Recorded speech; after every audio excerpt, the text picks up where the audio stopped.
I'm Mike Gilliu. I've been a senior parachute rigger since sometime in the mid-90s. Got approximately 2,200 some emergency repacks. I used to be a skydiver. I had about 2,400 jumps. Got started when I was skydiving and packed a lot of rigs for skydivers. I have approximately 58 saves where people have actually used the parachute that I packed. And then when I got out of skydiving, because of my daughter got into soccer and I got into coaching, and my life changed quite a bit having a daughter. When that happened, I wasn't hanging out at the drop zone, so skydivers stopped giving me the rigs, but somehow my name got passed around, and right now I probably have about 60 to 80 pilot customers around the Twin Cities, a couple up in the UP that ship their rigs to me. So I'm certified in both seat packs and backpacks. Most of you have backpacks, which is the more standard one. Some aerobatic planes and warbirds are the ones that normally use seat packs. So just want to cover a few things about this. This actually could be about a 4-hour briefing, but realized I only have about 30 minutes, so I might be skipping a lot or covering stuff pretty quickly. But if you have any questions that don't get answered today, feel free to give me a call, and or if you stop by later, drop your rig off, we can talk then too. So, and I think probably I've packed several of people's rigs in here, but usually Chris gathers them all up and drops them off to my house, so I know your names, but I don't recognize your faces. So thank you for doing it. You're welcome. So the key thing with the parachutes are, to be certified, they have to open in 3 seconds. Most of them open in approximately 2 seconds, and that once that happens, that's going to be the slowest you're going. So as long as it happens before you get down on the ground, you're in good shape. The other thing is, these are round parachutes. Most of you have seen skydivers using square parachutes. They flare their parachutes when they land. These are not skydiver parachutes. You do not want to try to flare that. That'll dump a bunch of air, and that'll put you down a lot quicker. So, another thing that's really important is practice your emergency procedures. The more you practice, it actually cuts down on the time when you're faced with that situation, and you'll be more prepared. So, so this is Chris's parachute. Every time you get your parachute for the day, you should take a quick look at it, make sure it's in good shape. Just look at the outside of the container before you even open it up. There's no rips, no tears, no stains, so it looks good. For storage, you want to make sure that you keep it inside, away from wet areas. Ultraviolet rays will damage this, so I know when you're out on the flight line all day, make sure you cover it up with something, a towel, or put it back in the container. Don't just leave it sitting in the cockpit, absorbing all those ultraviolet rays and damaging it.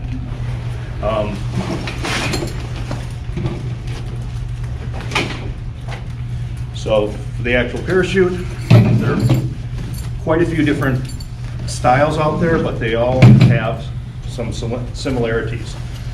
This is a softie. One thing is right in the back. Sometimes it's under the flap. Sometimes it's in the backpack here, depending on the different type of rig. But up here, you'll notice that the data packing card keeps all the history of what has been done to this rig. This was last packed March 22nd of 25. It was packed in Burnsville, Minnesota. I put my license number there, I signed it. And the other thing I also put is SC3, which is a rigger symbol that's assigned to me by the FAA. The SC3 is, oops, I just put this back. And the parachute has to be packed within the past 180 days. So not 6 months, but 180 days. When you open this up, you'll notice that there's pins. And these are the pins that are keeping this parachute closed. They should be seated approximately 2/3 of the way through. The pin should be straight. This is the seal. It's a lead seal. If you look closely, you'll see SC3. That matches my symbol. So you can match that to the data backing card to verify that it's been packed.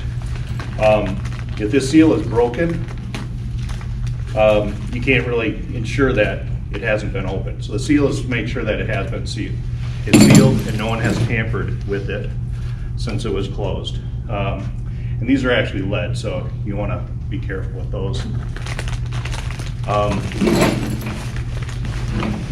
So same with the parachute, the exterior, kind of no rips, no tears, no stains. You got the ripcord right here. That's what you pull to open it up. Ripcord cable. And actually, Chris, you want to come up and put this on? Going for a ride, Chris, going for a ride.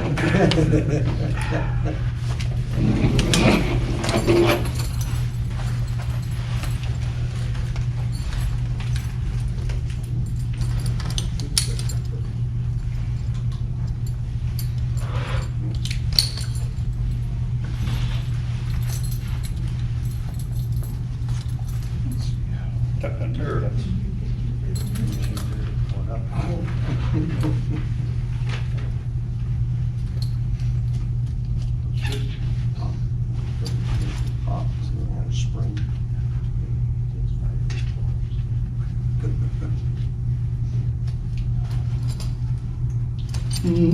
Feels about right. Okay, then tighten down the leg straps just for the heck of it. So you don't look uncomfortable enough yet. Nice and quick. Yeah. Voice hasn't changed yet, so it's too loose. Well, this is the one of that, it's harness on the way down. The important thing is, if you do not put this on properly and tighten things up, you could actually fall out of the harness. So, the key thing is leg straps. That's actually probably too loose, but you don't need to tighten up. But make sure that's comfortable when you sit down. Stand up and face them. Right here's some hardware. That should be right about here, right where it is. This is also adjustable, but actually dealing with Chris, we put tacks in here so that way it's no longer adjustable. But they do slide and can be adjusted. So like the club rigs, I know I've gotten them years before, and this has been down here and that side has been way out. So make sure that they are equal. So approximately the same distance right there and there. So also when you put it on, do not twist anything. Do not twist the leg straps. So for the ripcord, actually, let's talk about getting out of the airplane first. So there's basically 4 reasons why you'd want to get out of your airplane. Obviously, fires is probably not going to be something that you guys would see. It's happened. It does happen, but not common. Structural failure, collision, or loss of control for some reason. So if you do decide that you need to get out of the airplane, first thing you want to do is jettison the door, the canopy, or whatever. Leave your seat belts on. Your seat belt is the only thing that's holding you in place, so you know where that handle is for the door. If you're tumbling and you release your seat belt, that door release handle might be behind you now. So once you have the door off, or canopy off, the next thing you do is release your belts, seat belts. The next thing is get your butt out the door. Crawl, get out, however you can get out. Use both hands, start crawling. After you exit the airplane, you now need to pull your parachute. So you want to stand up. So the important thing is to look and find the handle. As you're tumbling, not yet, as you're tumbling, this could shift around, so it may be here, it may be here. So make sure you look before you reach. After you reach and grab your handle, you want to take your thumbs and stick them in. So go ahead and grab it. Like this? Yep. Put your other hand on top of it. Yes, and you want to do a 2-handed pull. make sure you have your thumb, so that way you have pressure. If you're trying to pull it this way, your hand can slip off, and now you have to restart. Which, don't worry, you have the rest of life to figure it out, so. Oh, Yeah, so put not like this? no, do not reach around, put your thumb in, the hand on top, and then what you want to do is, you'll notice that the cable here comes up this way. So you kind of want to continue that direction. So it's kind of a. It's more of a push. Yeah, pushing out that way. Don't push down because you're going to be changing the direction of the cable. That way. Right. Some rigs, the cable comes up over the top, so those you would want to push down. This one comes up from the bottom, so it's kind of a push up. So why don't you stand over here He's gonna do it. and now push it and go. Hey! Wow! Cool. Yep. So, Wow. it's good to see one. No, Straight back. you're standing up. If you would have punched over it. Don't worry, you don't have to pay the damage deposit, Chris. Not today. We wanted that out of there anyway. So it's all spring loaded inside. So the shoot itself. The drone shoot.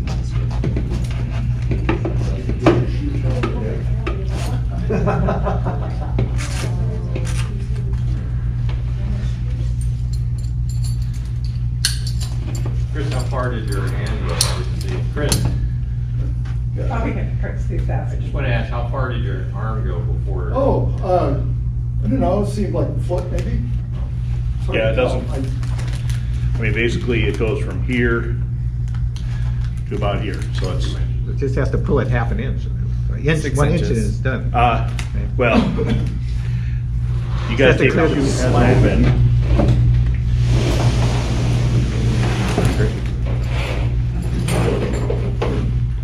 Okay, so this is called the pilot chute.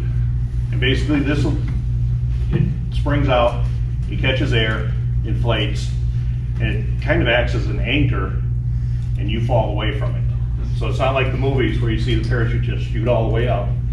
What's happening is that stops, you continue to fall, but the reason it looks like you're going up is because the camera guy is going down. Yeah. So yeah, you won't go up. And you can see that this is nicely folded. So obviously the rigger knew what they were doing.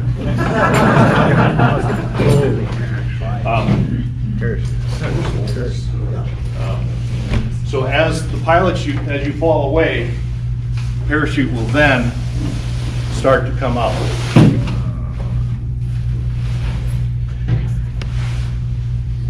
At the bottom, this is called the diaper.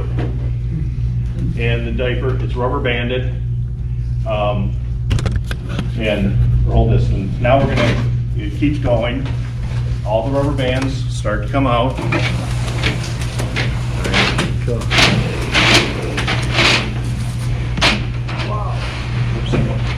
All right. And then at the end, the diaper, the last stow, I actually have to pull it already.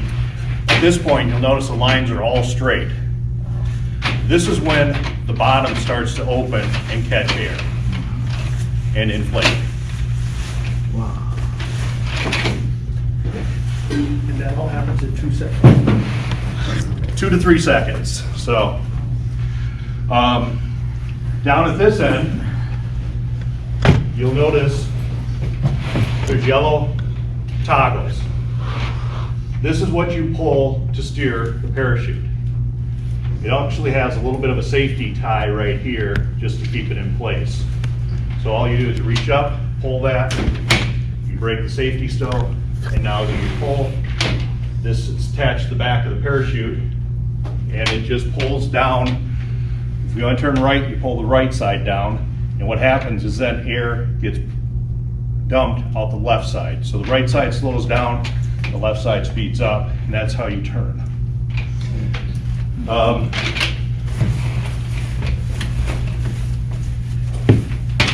At the back, parachutes are made out of, this is basically a ripstop nylon. You'll notice in the back, it has these mesh panels. I don't know if you can see that from back there. So the purpose of the mesh panels is air flows out of the panels, and that'll give you about a 5-mile-an-hour forward drive of the parachute. And then the turning makes it spin a little bit faster to turn.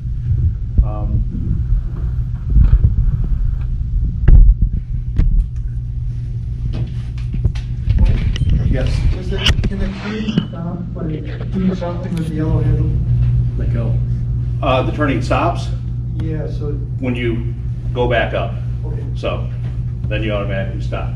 And your turns are really slow. So when you turn, you're gonna pull it and you're gonna start to turn. It's not like watching the skydivers where they turn, the parachute dives, and all of a sudden they're going 180 degrees the other direction in about a second. So it's a very slow turn.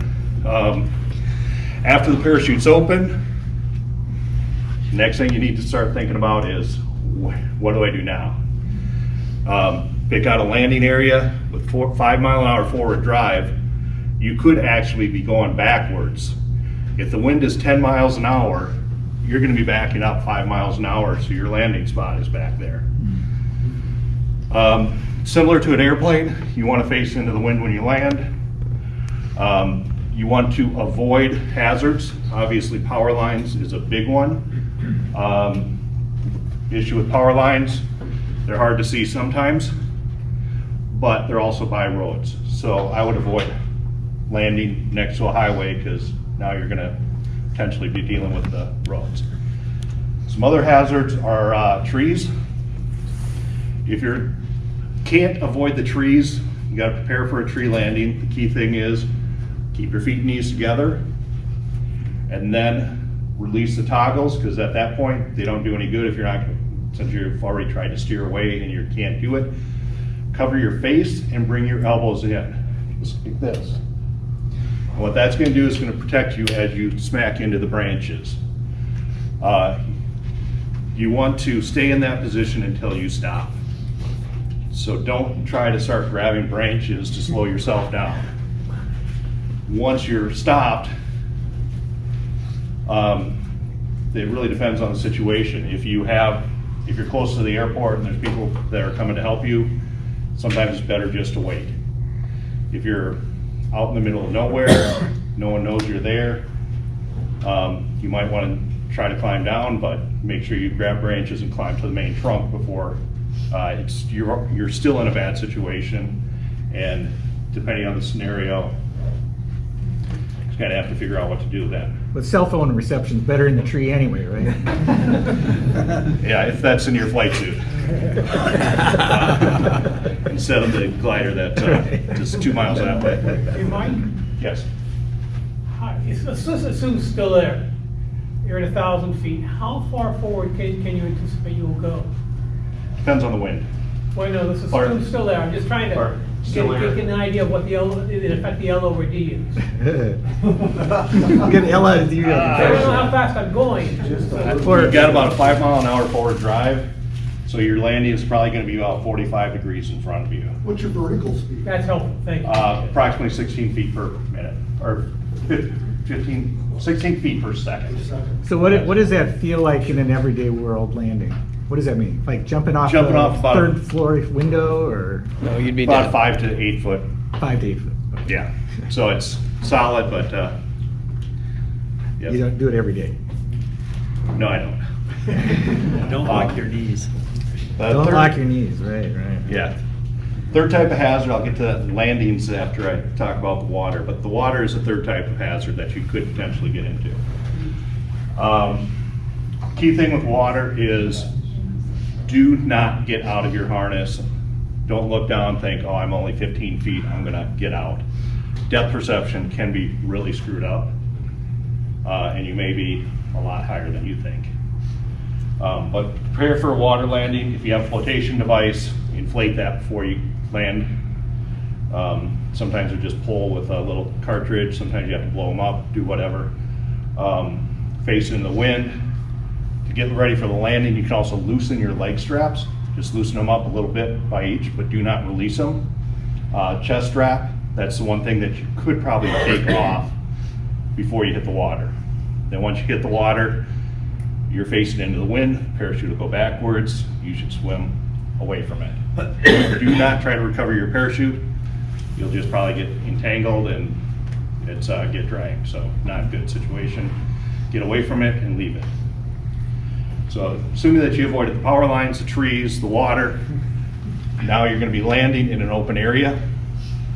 To prepare for landing, kind of keep your eyes out on the horizon. Do not look down. Looking down, you'll try to tense up. So you want to kind of stay relaxed. Put your feet and knees together. Bend your knees just a little bit. And as soon as you land, keep your arms in. You don't want to try to catch yourself, but you just kind of roll from your feet to your calves, to your thigh, to your butt, to your back. And that's it. But you still are attached to the parachute, so if it's a windier day, you might start to get dragged backwards. If that happens, all you do is you take the steering toggle and start pulling it in. And then reaching up here and just pulling it in. Pull it, pull it, pull it, all the way till you get to the skirt. And now it will not be catching air. And you can get out of your harness and thank you, rigger. And actually the tradition is if you do have to use your parachute, it's considered a save for the rigger that packed your parachute. And the tradition is buying your rigger a nice bottle. Yeah, so, yeah. Show me what your life's worth. So, yeah. So no wine and screw caps. No Mad Dog 2020. Not if you want to come back to that rigor. So, Mike? yes. Hey, Mike, when you're steering, does your vertical speed increase? Not really. But you probably don't want to pull. You don't want to pull them both, then you'll spill air out. There's also a lot of different manufacturers out there, a lot of different types of parachutes.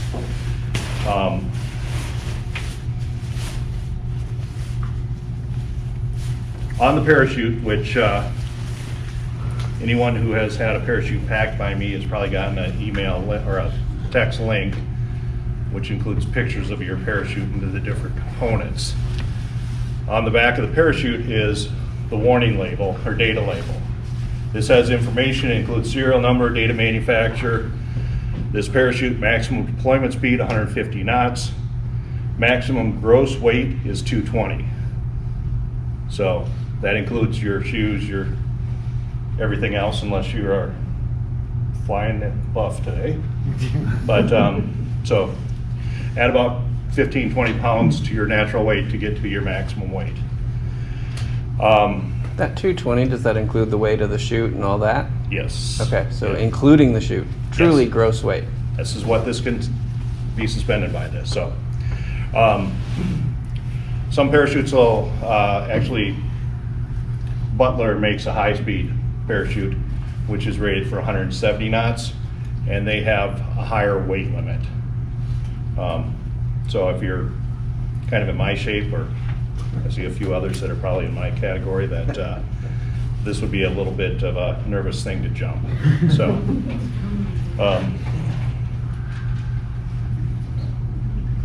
What does the chute weigh on average? probably about 10 pounds.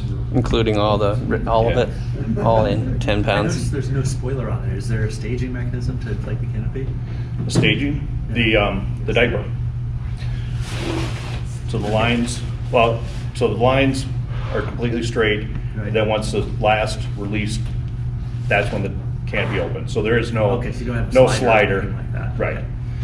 No. Actually, Butler does have a slider on theirs, but they're high speed, so they have the slider. But Is there a set lifespan for parachutes?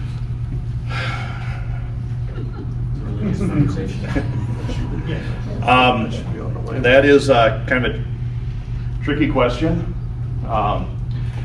The Parachute Industry Association, PIA, has done a lot of analysis and has identified that parachutes generally start to deteriorate after approximately 20 years. So Free Flight Enterprise actually makes the parachute, Paraphernalia makes a container. Back in 2008, they've identified a 20-year life cycle for these systems. Strong Enterprise acknowledges that parachutes do deteriorate over time, but they identify that the rigger is responsible for determining the airworthiness of the parachute system and certifying it for 180 days. Butler also is similar to Strong. They've identified that there is some potential, but the rigger is responsible. These guys, though, 2008, started adding in their owner's manual that the rigger cannot pack it after 20 years. So back in 08, Paraphernalia and Free Flight Enterprise put that out, and a lot of people complained because a lot of people had rigs that are over 20 years old and now they're not airworthy. So a bunch of them wrote to the FAA. The FAA came back with a response that basically said this system was not TSO'd with a life cycle. So you cannot put a life cycle on it unless you present us data to identify why you are putting that on there. So no one came back and said this is why we're putting it on there. So legally I can pack a Free Flight Enterprise and Paraphernalia that was made in 2000, because the owner's manual in 2000 did not have that. 2028, that 2008 manual, it identifies it cannot be packed after 20 years and have to follow the owner's manual. So there is some question of, well, can I still pack it? Because the FAA said you can't put the life cycle on, but and them ignoring the owner's manual. So, but rigs that are over 20 years old, as long as they are in good shape, I still feel comfortable packing them. I know there's a couple rigs I have talked to a few of you that you're getting really close to retirement, and I've been told that not only is my rig getting close to retirement, but so am I. So, and my comment is like, that's fine. I would recommend you do not sell this rig, and if you do sell it, I will not pack it for whoever buys it. So, but yes. Are there any considerations if you have multiple people exiting? Like, do you need to coordinate, or do you just worry about yourself and Rock, paper, scissors. Climb over your passenger and kick them on the way out? It depends on your aircraft. Canopy's not. If you, I'm not sure, I think most of your guys have tandem seating, so front and rear. You knock the canopy out, can both of you get out quickly? So. Yeah, I don't think it's a time to say after you. Yeah. But yeah, if you're flying in a different airplane that the door is by the passenger, now the guy in back has to climb over the passenger seat, obviously it'd be best that person gets out immediately. So. But yeah, one thing I did mention is that this does take about 2 to 3 seconds to open. I'm a little surprised that no one asked me what's the distance for that to open.